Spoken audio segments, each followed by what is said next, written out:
All right, guys, welcome back to the shack. Today, I'm going to be working on a project that I've had a lot of questions about, and people asking me, how do you do these different things? And that is mirrors. Now, this is a pack of mirrors. These are 12-inch mirrors that I found, 12 by 12 by 1/8 inch thick, which basically means they're more or less 3 millimeters thick for the most part. So if you're working with different materials. But you get 6 mirrors for about 14 bucks, or at least I did at my local Lowe's.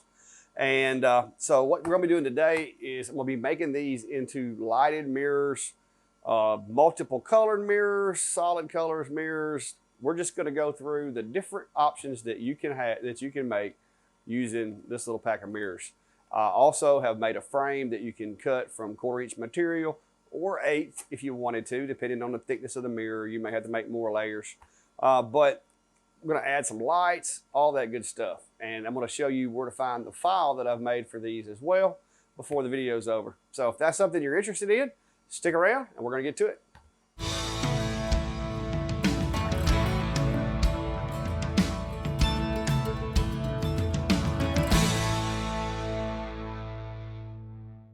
All right, guys, so I've been working on these for the past day or so. I'm making one for my friend Vinny over at May Made It, and this one's got black, it's got some orange, some red, but this is the kind of stuff that you can do with these mirrors. Okay, this is a solid, basically 3/4 inch thick piece of material. Now I haven't put any fasteners or anything on the back of it because I don't know how they're going to hang it. That may be left up to May to do that. But this is what you get once everything is complete with the file. All right, you can see it's got her logo, poor Vinny. I've got this in black, and these colors here were done in multiple different colors. Now with this one, guys, because I wanted to show you guys the different ways that you can do these. You can do these with things that you already have. All right, this mirror was, like I said, I bought 6 of them for $14, so $2.50 for the mirror. This is just 1/4 inch Lowe plywood that I use. My store did kind of mess me up. They gave me a different kind of Lowe. It's a little harder to get through, but it's actually it's closer to birch, it feels like. So I'm having to slow down a little bit with it, but it still works. It's still doing a good job. So, but what I did with this is after I did the engrave, guys, I went through with some acrylic paint and painted the different areas the color that I wanted them. And the cool thing about doing it with a mirror is you don't really have to stay in the lines. It can get a little tricky coming in from the backside like that if you have colors close together, but I'm not even a good painter, and I think I've done a pretty good job on that one. So that's one of the mirrors that I've done this week or past day or so. One of the other ones that I decided to do is, of course, the flag with the eagle. And it's hard to show these mirrors, guys, because they reflect everything. I'm trying to get you to where you can see it. Oh, wait a minute, there's the door. All right, so this is just a solid black. What I did with this one is engraved it and then just went back with solid black. And I'll show you the paints that I used here in just a minute when we get through showing you the different variations.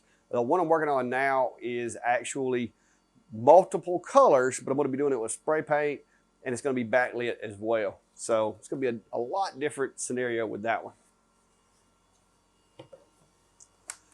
And this one, guys, this one I made for the wife. All right, it's getting to be Christmas time, and they are dirty. I haven't cleaned them. I've been handling them. They've been over here laying on the side over here drying. But they are a little dirty. But that one is done with a metallic gold paint to give it that metallic gold look. And yes, it's very dirty. But just to give you some ideas of the things that you can do with these mirrors. I also want to go over some of the testing that I've done to give you guys an idea of settings and show you a little more in depth on how I'm coming through the backside painting them. All right, so I want to show you how this is put together. This one is not glued. Okay, not completely. I did 2 parts of the glue. I just wanted to save this one to kind of show you how those 3 mirrors there are put together. The outer part, this part here, it's just basically a little under the size of the mirror. And what that does is when you glue, attach, screw, however you want to put this together, when you glue that on there, it holds that mirror in position, okay? And we're gonna go through a little bit more steps here in just a second. But then the mirror basically just sits in this little cavity right here between these two pieces of plywood. And if you don't put any adhesive little sticky pads, which I'm gonna show you those in just a second, if you don't put any of those on here, you can flip it over, the mirror will fall out. And you can see this is basically just two pieces of Lowe glued together that forms a hole that is exactly the size of this mirror, just so that it'll stay in there once you attach the other piece. And I've got some little other things that you do to it as well. But I just want to show you the power, how we went about the power settings. Like I always say, guys, I bought 6 mirrors. I knew one of them was going to be sacrificial because I haven't done a lot of mirrors since I got into the 20 and the 30 watt machines. This one, I'm doing all these mirrors on the WeCreat. The workspace is kind of small on the WeCreat, but it does allow for you to do 12 by 12 material, rather easy.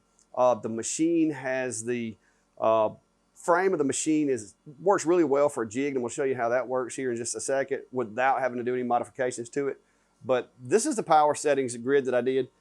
This was the first one I did, and I had it on my little cart. The machine was rocking, and I wasn't paying attention. But one thing that I will point out to you guys, with the WeCreat, the blades that it has in there for the workspace, they work really good to keep from getting flashback on the mirrors. As you can see, I didn't get any flashback on the mirror at all with the blades in there. But what they don't do is afford a lot of friction.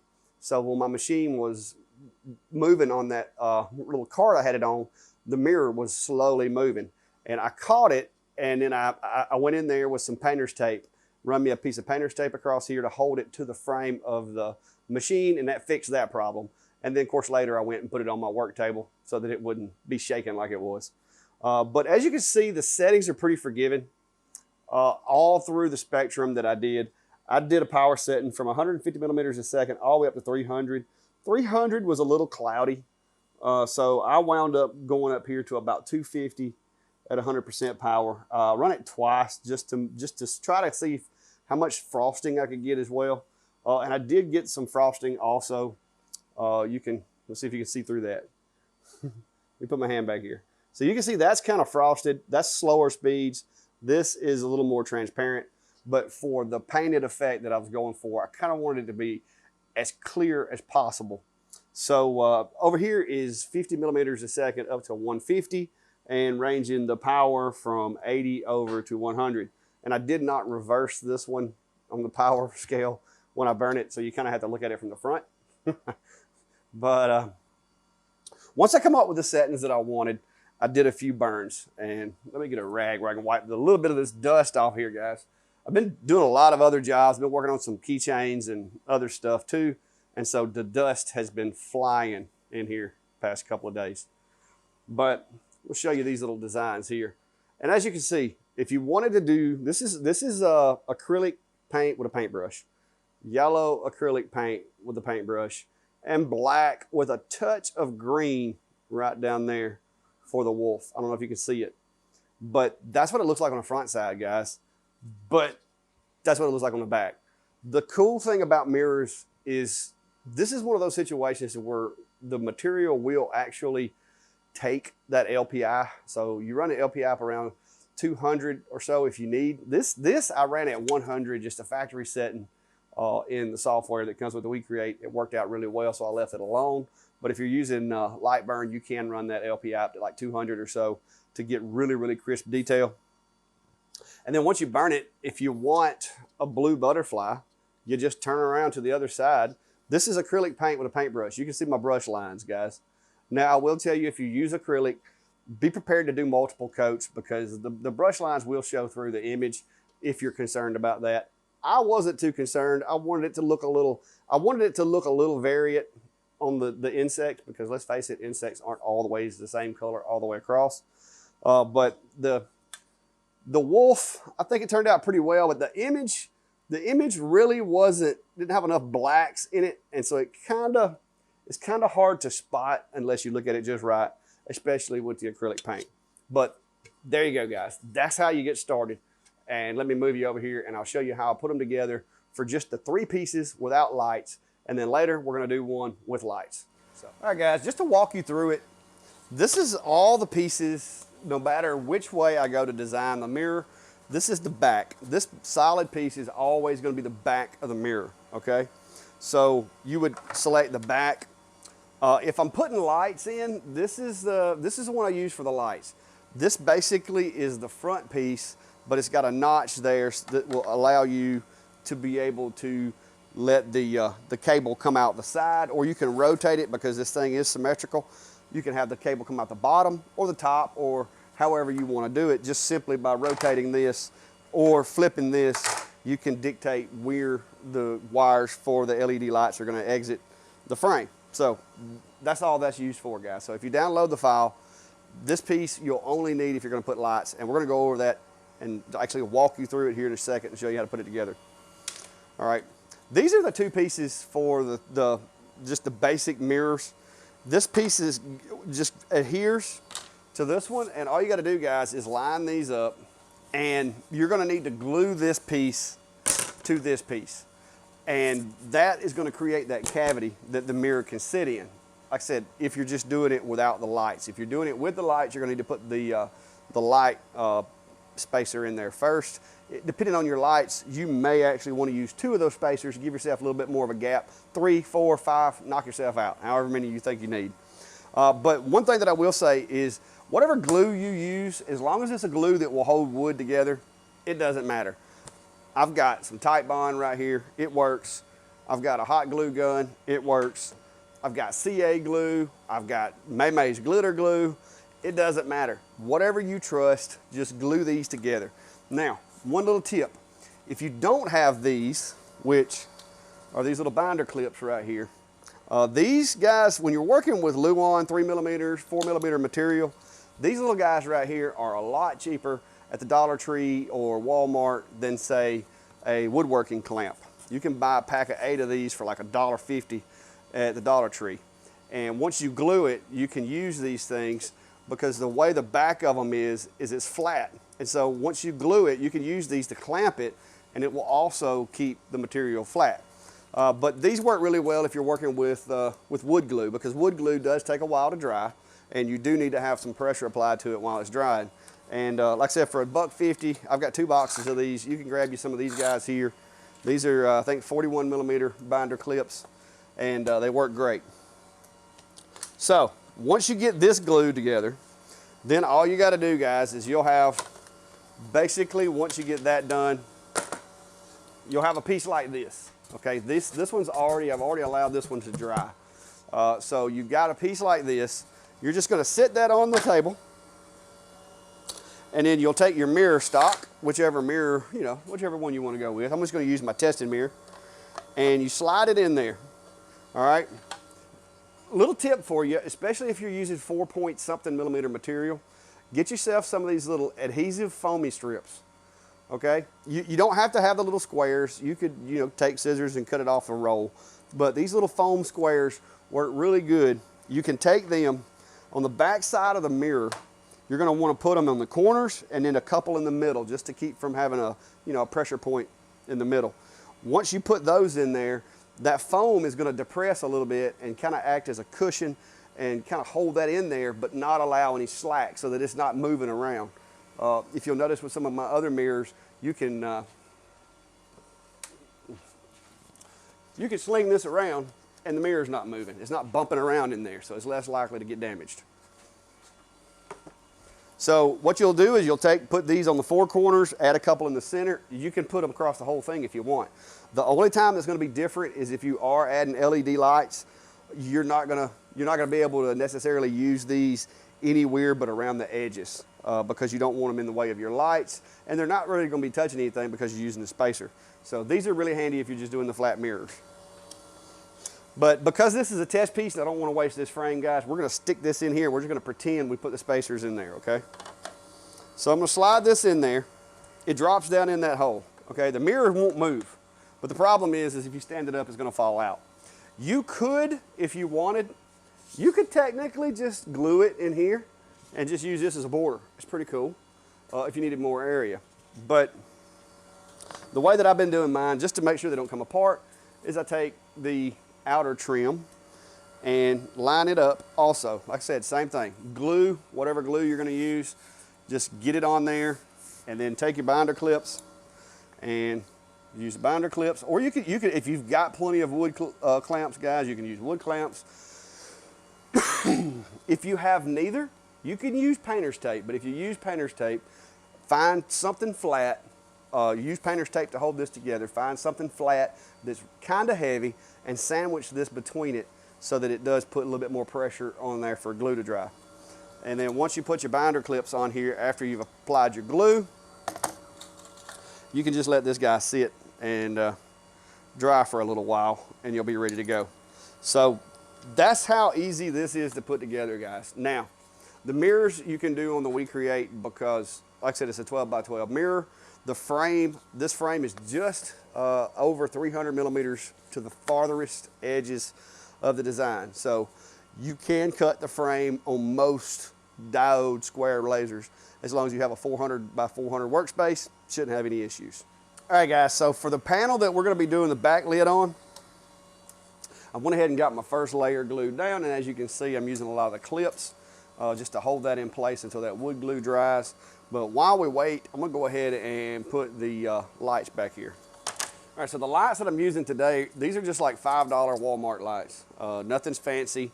The thing that you do want to make sure, especially if they have a remote control, is you want to leave this little sensor right here outside the build so that the remote will work. So this is only a 6-foot string of lights, but what I'm going to do is I'm going to take these lights and I'm going to put to where right as the lights themselves start, I'm going to put it inside my little opening there, and I'm just going to peel and stick. Be kind of careful with these lights. These things aren't very sturdy, so when you're working with them, you don't want to go getting too crazy and pulling on them or anything real hard. I guess I probably could have tested these lights before I went to putting them on. So let me grab a battery pack and check them right quick. The cool thing about these USB lights is you can pretty much power them off of a battery backup. And that's what I do a lot of times at events, is I power them off of a battery backup. So as you can see, it appears that they're working. So I'm just going to go ahead and run these things around through here. When you go to make a turn, I have found that it's best just to kind of bend it and try to make a square out of it. This could get a little bit loose later if it gets warm. If you're going to have it inside a, let's say a camper or something like that where it's sitting for a long time. But for the most part, the lights can't really go anywhere once you put this thing together. So got that. Like I said, I'm going to pull myself a little slack on these turns, and then I'm just making, and I'll try to get you a little better view, just making a bend and sticking it to the board going the other way.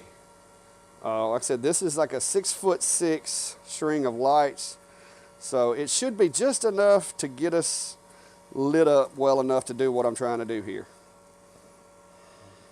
Because each time I go around from corner to corner, I'm using up almost 12 inches of lights because this is a 12-inch mirror. So if you've got a 24-inch mirror, of course, it's going to take more lights. But that's one thing about the 12-inch mirrors. It works out pretty good for figuring out how many linear feet of lighting you're going to need.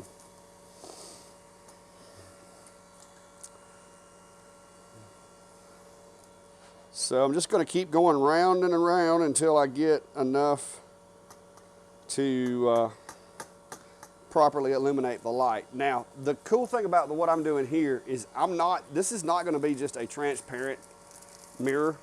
I am backfilling this thing with black and white paint.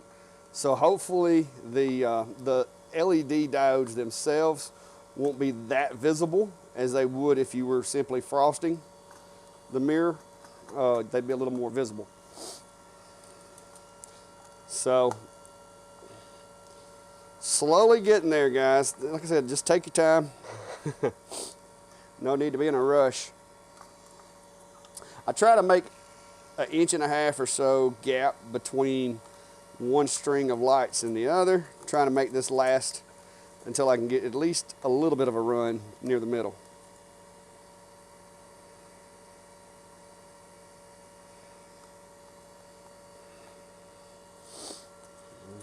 All right, I should be able to pull the rest of these off of here now. See how many I got. There we go. And when you turn, there's little places where it's made to be able to cut these things and solder them back together, which I don't think very many people do. But that's a good place to make your turns because it affords you being able to turn it without blocking one of the lights. All right, that finally broke. So now I can go down here and have me a little shorter piece of that blue sticky protective covering. And I'm going to show you what it looks like when I get done, guys. It's just I can't really hold this up at the camera and show you.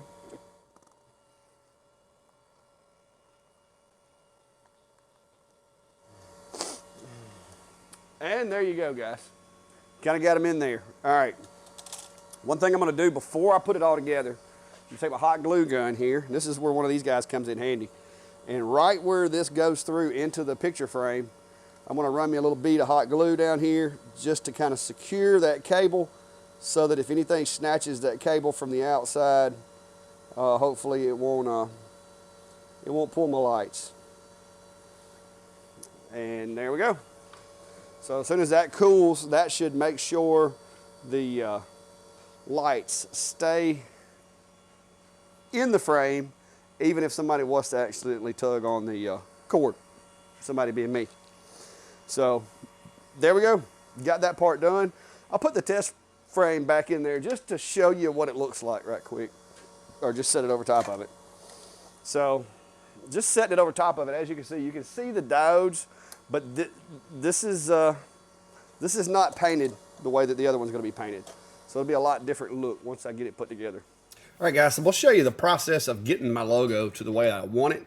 And with this being for the shack, and because I want to be able to show you guys all these different ways that you can do these, this is going to be a mirror, but I'm going to have a black graphic as well as a white graphic on the same mirror.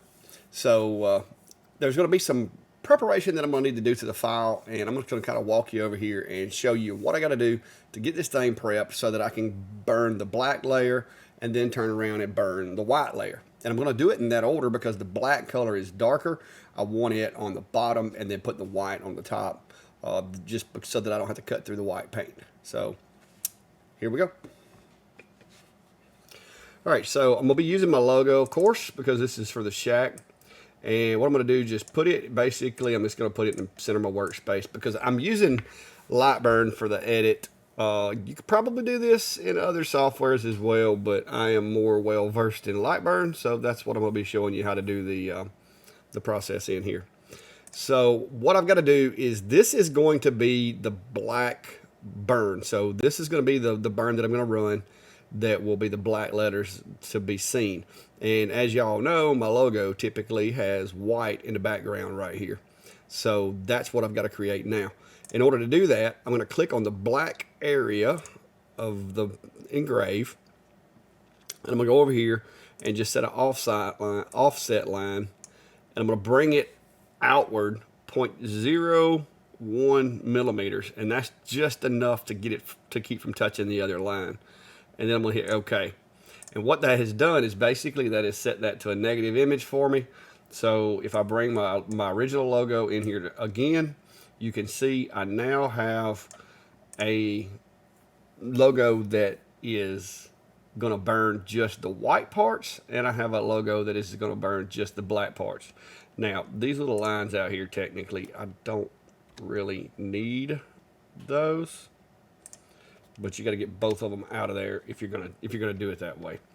So that's going to be the two burn files. Now, it is going to be very critical when we're doing this that I'm able to burn this and make sure that the piece is in exactly the same spot. So because I'm not going to be using this file with Lightburn, what I need to do is I'm basically going to cut this piece just to get it out of the workspace for a second. And then I'm going to take this and I'm going to export this file. I'm going to be burning this on the WeCreat software. So I'm going to name this Clack Shack logo. Hang on. And I'm going to name this the white because this is going to be the white part of the logo. All right, save that. Now I'm going to delete this one, and I'm just going to paste this one back in the workspace. Go ahead and put it in the center, just because. And I'm going to export this file, and I'm going to name it Clack Shack Logo Black. And that's more or less just so that I'll know when I'm doing the process which one is what. So once I get those two done, well, I'm going to go over to, I'm just going to close this. I'm not going to save that. I'm going to go over to the WeCreat software and open it up, and I'll go ahead and load the image into WeCreat. Just go ahead and walk you through that.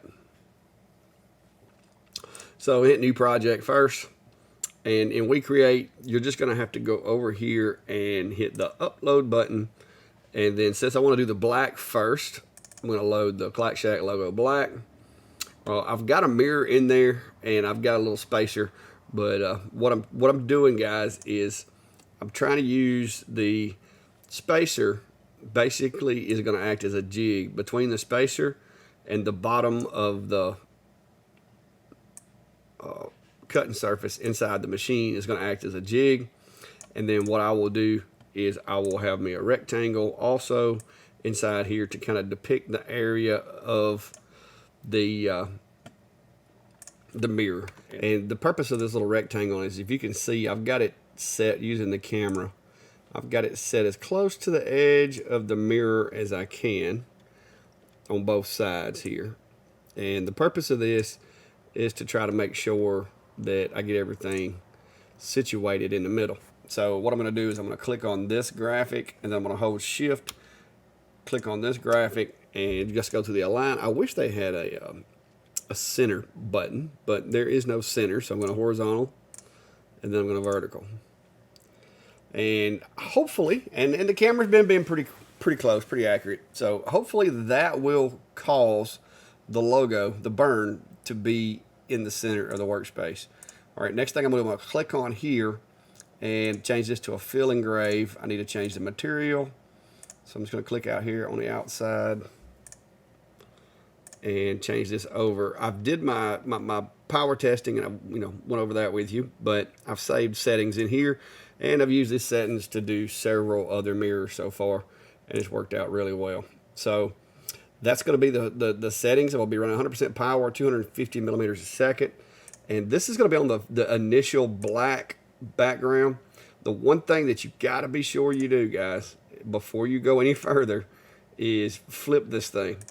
You have to flip it backwards on a mirror, so that way you can when you flip it backwards, when you read it from the other side, it'll be correct. So I've got all of that set up. I've got the logo in. Due to the frame that I'm using on my mirrors, you do want to come in 10 or so millimeters if you're using my frame setup away from the edge, just to get out from around the center circle there, the little frame, because the way the frame's designed, the wood is going to come around the edge here and kind of hold that mirror in place. So once I've got all that set, we are good to go. So now I'm going to hit the autofocus button one more time just for good measure. I have found that if you don't autofocus the machine, it will remind you. But I'm going to hit it one more time just for good measure. And we'll be ready to set this burn, and we'll let this complete and show you the next step. All right, autofocus is completed.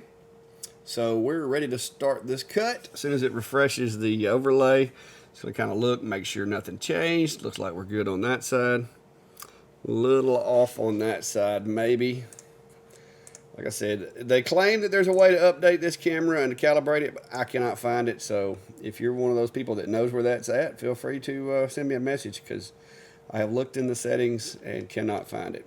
So one more time, just for good measure, I'm going to hold shift, select both images, horizontal alignment and vertical alignment. It didn't really move any. But yeah, I have looked for the way to calibrate this camera, and I cannot find it. So like I said, if you know where it's at, guys, please send me a message, because I've looked everywhere. So looks like this is going to take about 43 minutes, and as you can see, yes, the The image is reversed, so that's what you want to look for before you burn a mirror when you're going through the backside like I'm doing. So here we go. I'm going to hit send. Once I do that, all I got to do is hit the button on the front of the machine, and we are off to the races. I'll see you guys shortly. All right, guys, the first burn on the mirror has completed. This is going to be the burn for the black paint. Okay, so I'm going to be doing a black burn, then a white burn. All right, so I'm going to walk over here, move the camera, and kind of show you what it looks like in here, how I've got this thing set up to enable me to be able to do this with this particular machine. So as you can see, the mirror is in there. I'm going to have to home the machine here. All right, just had to hit the cancel on that. It got a little hung up on me there where I guess I opened the door too early. So what I've got going on, got to get you closer now, this thing gets taller. So what I've got going on, guys, as you can see, the mirror is taped to this metal frame here in the front. There's a little ledge right there that's just perfect for being able to line things up. And before I started this job, I got myself a little spacer, and I set the mirror up to where this board will fit between the mirror and this little lip on the outer edge right here. What that's gonna do is that's gonna enable me to be able to take this mirror out, go clean it, paint it, bring it back, put it back in here, and it'll be in exactly the same spot it is now. So that's what we're fixing to do. So for the cleaning, just regular old turtle wax glass cleaner. I've gotten hooked on that stuff. I started out using it when I first started doing this, and I keep using it. So all I'm gonna do is take the glass cleaner, and I'm just gonna clean the residue off of the back of the mirror. No need to do anything to the front because we're not doing anything with it yet. You're just gonna need to clean that up before you're done. So this is where we're at right now, guys. So I've got my logo, and as you can see, it looks, when I'm looking at it in my screen, it messes with me because when I look at it in the screen, it shows it's correct, but it's not.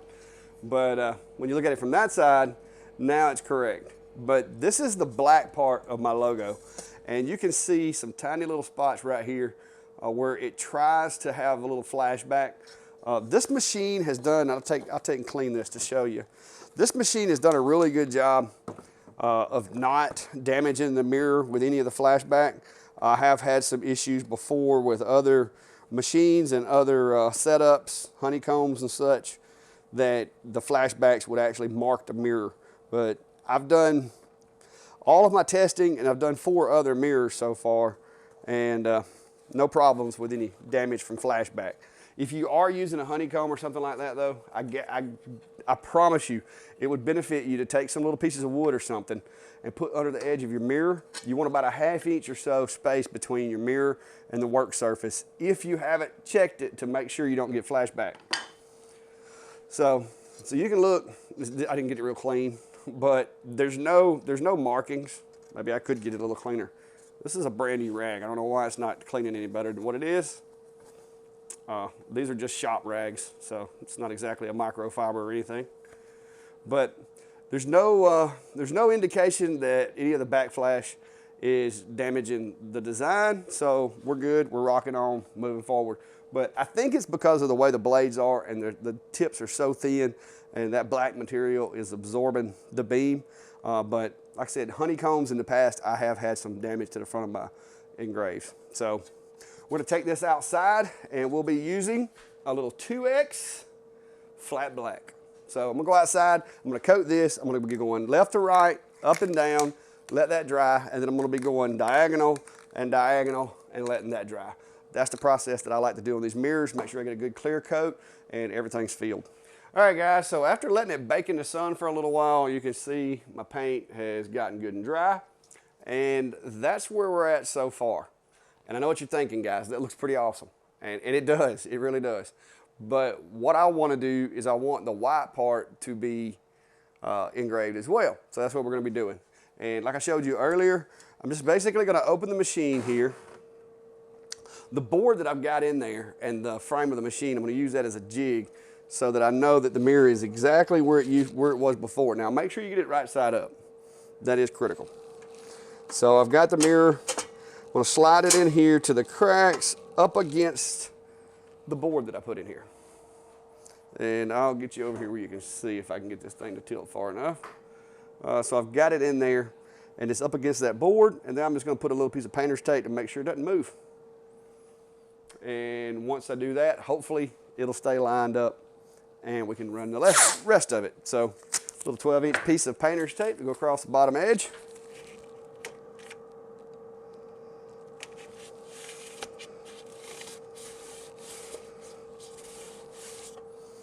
Remove the wood, because you don't want to leave this in here because there is a chance of a collision. If it was thinner, I could, but this is what I had.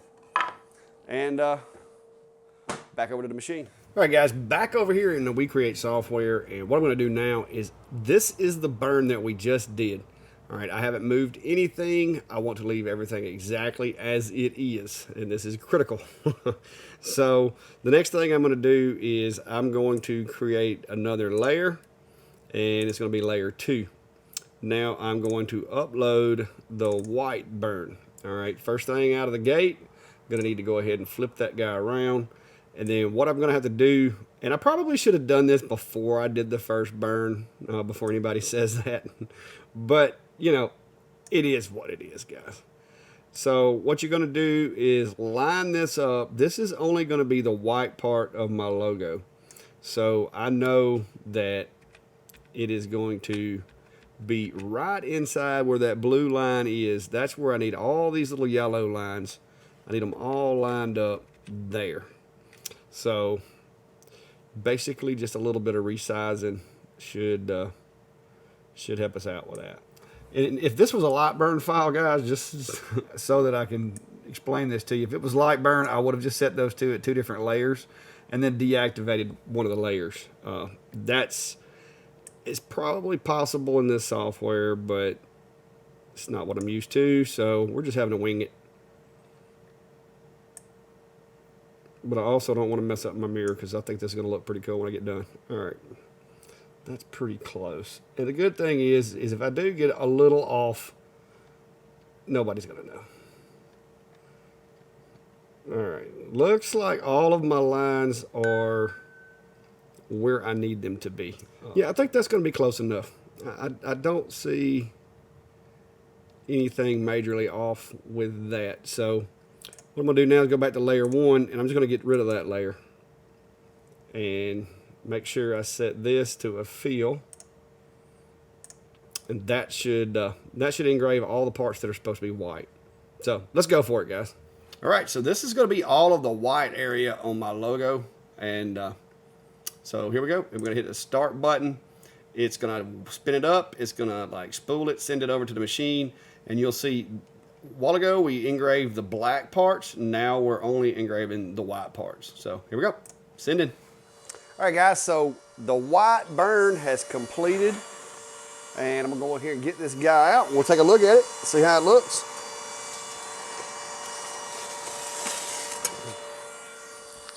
And from what I can see so far, looks pretty awesome, even without any cleaning. So I'm gonna clean this up. And one thing that I will say is, because I used the flat black paint to coat it, there's a chance I may have got a little more frosting than what I've been getting without any paint on there. Having that flat black surface tends to absorb a little more of the laser, and it makes a little more heat, which in the end can generate a little more frosting. And I did get a little more, but just what I was hoping for, not enough to obscure my white paint that I'm fixing to add to it. So let me get this cleaned up and I'll show you guys what it looks like now. So this is what we wound up with now, all right? So it messes me up because in the view screen, it looks like it's backwards. But there you go. So the first burn, guys, that we did, we burned the black part. We painted it with spray paint, painted it black. And as you can see, even the little thin lines right there, because I used basically a jig, it's not a jig, but it serves as a jig, I was able to put both layers exactly where they need to be. So now I'm gonna go put some white spray paint on this part, and I'll have a black and white logo. If I wanted to add, let's say I wanted to add the YouTube logo, Facebook logo, or whatever, I could continue just rinse and repeat, guys. Burn it into the mirror, and then put whatever color paint I want.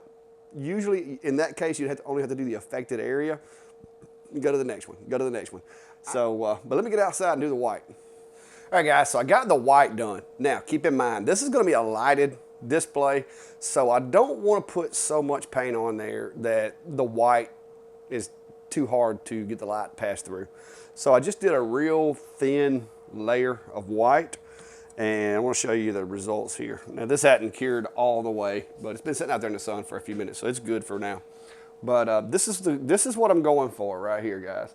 I want the logo to be visible through the mirror, and it's a little dirty on the back side, but I want the lights to be visible, but I want the logo to still be easily read whether the light is on or whether the lights are off.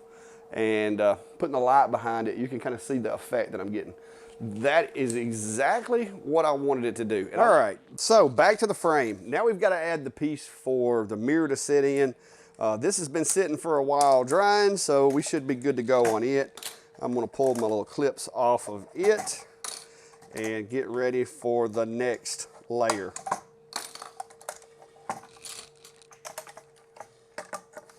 And so that's got our recess for our lights. We've got it spaced out, got plenty of room in there. I did hot glue the cabling to keep it from being able to get pulled out. The receiver for the remote is on the outside, and that's something, guys, that you're going to want to make sure you do. I've made that mistake, and then you have to get in here and shine the remote just right to be able to change the color. So we don't want to do that. So the next step is going to be to add the holder for the mirror itself, and it's going to go on top of this layer, and this will be the third layer, which means this is going to be about 3/4 of an inch thick, and then the outer layer, which we'll add once we get this on there, we'll make it close to a full inch thick. So we'll be using the same glue, which is my wood glue. I prefer it. And it really doesn't matter which side of this one you do, because one, it's not going to be exposed. So if you've got any, knots or blemishes, not a concern. The only thing that you want to make sure of is that you get it lined up right. So I'm just going to choose this side. And we're going to add the glue. There's a lot of waiting on glue to dry, and you could use the hot glue, guys, but for stuff like this, I prefer wood glue.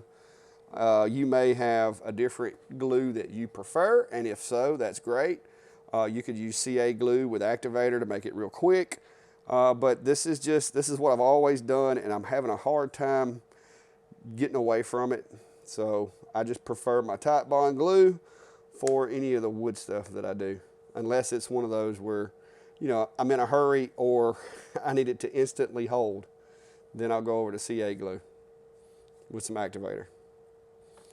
So getting a good thorough coating all over the material. That's one thing that you don't want to do, is to not get it glued well enough and have it come apart on you. And like I said, I'm not worrying about whether or not any of the glue spills out, because if it does, that's not going to be a big deal. I'm going to be sanding the edges anyway before I get through with this thing, because I want my final result to be, smooth around the edges. I want it to look like a sheet of cut plywood and not have the charring and stuff, because I did get a little bit of charring. This new wood, I'm having to redial a bunch of my settings. And I had a little problem with my air compressor last night, wanting to put too much water out because it was so foggy yesterday, I guess. I am going to wipe some of that off so I don't make a mess. But once you get it, like I said, once you get it in place, get it on there. These clamps should work for this layer, I think. But after this layer, we're going to have to go to a different clamping approach, because we have almost exceeded the capability of these little guys. I do have some bigger ones over there. I can get them out. And for you guys that don't have a full workshop and don't have access to a whole bunch of clamps, like I said, these things are really handy. I've got clamps, but to be honest with you, for this kind of stuff, this is just so much easier. So now that I've got the clamps in there, they're out of the way of where the mirror goes. I'm going to set it in there and see what it looks like.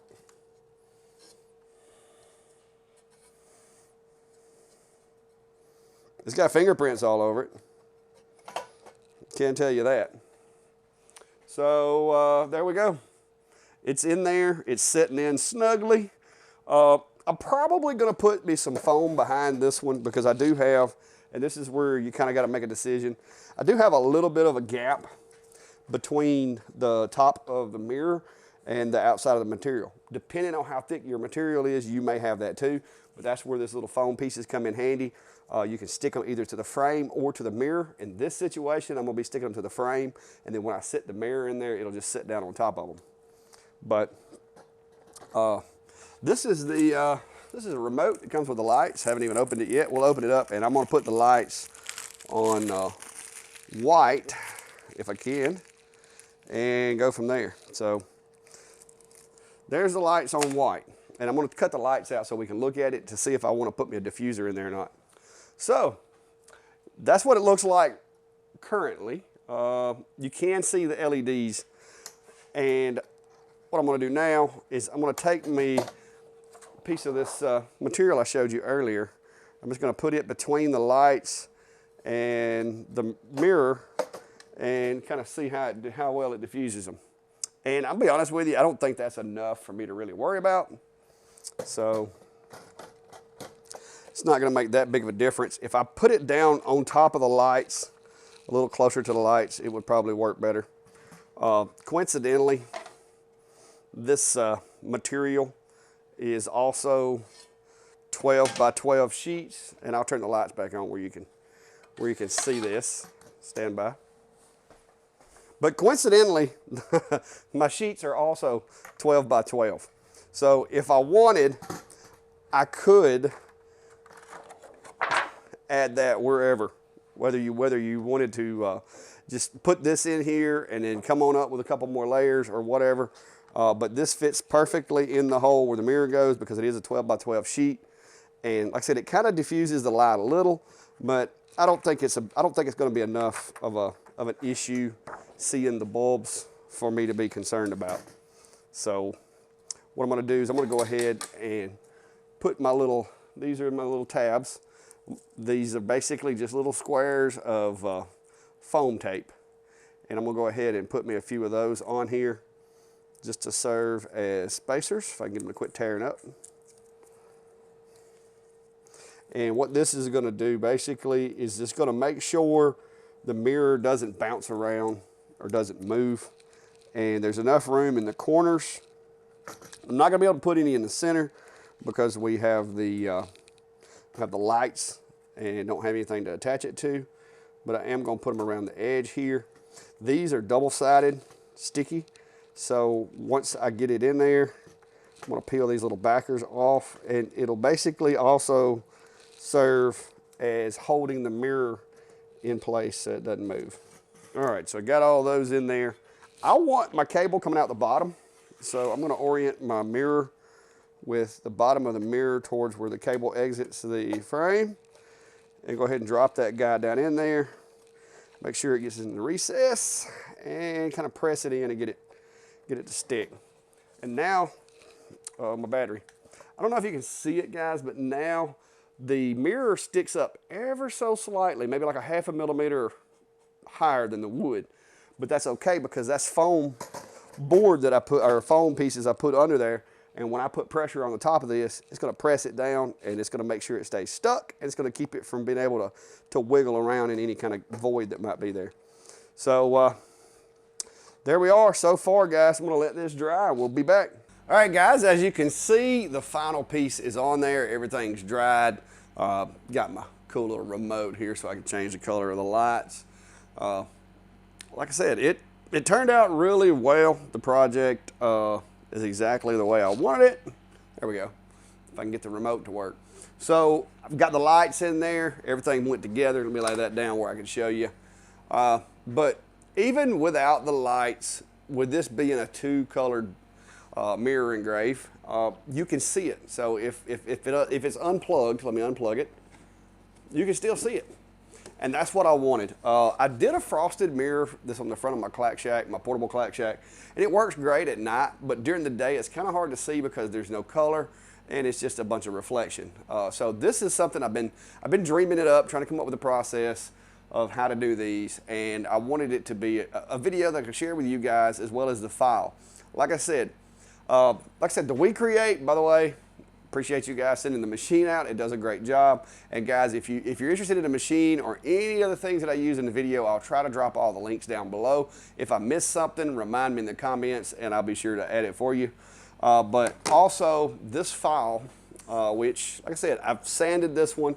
I've got it sanded and everything. The only place I couldn't sand real well was right there where my cable comes out. But I've sanded it so that it looks basically like a sheet of plywood that has been cut and miraculously has a mirror inside it. So that's the look I wanted to go for. I wanted it to be visible with or without lights. And like I said, some of the other ones, I showed those to you early on in the video. We won't go back and revisit that. But guys, this is $2.50 worth of mirror. You know, a little bit of spray paint. I think I paid $5 at Walmart for the 6.5 foot strand of USB lights and a few pieces of Lowe. And the cool thing is you even get to keep the pieces that you cut out of the center, the scrap pieces, and you can reuse those because they're perfect little squares. You can make signs out of them or cut stuff out of them or whatever. So all in all, the material wasn't that much. And it's pretty lightweight because it is made, this one's made with a 1/4 inch Lowe. So I hope the video was something you're interested in, guys.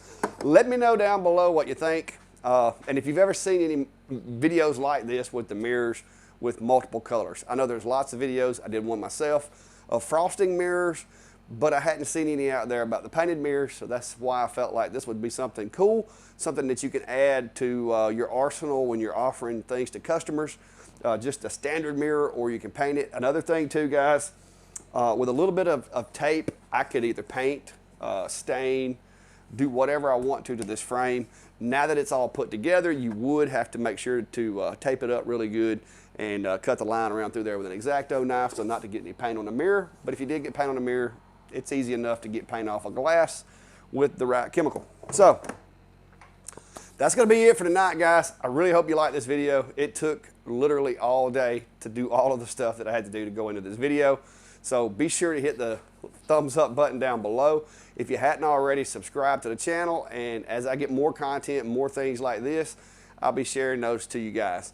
And also, don't forget, if you're interested in the file, you don't want to spend the time making it, go check out my Etsy shop. I'll be dropping that thing in there within the next day or two. And $4, you can have the file and make as many mirrors as you want. And you don't have to sit down and recreate what I've created. So until next time, guys, be safe and have a good day.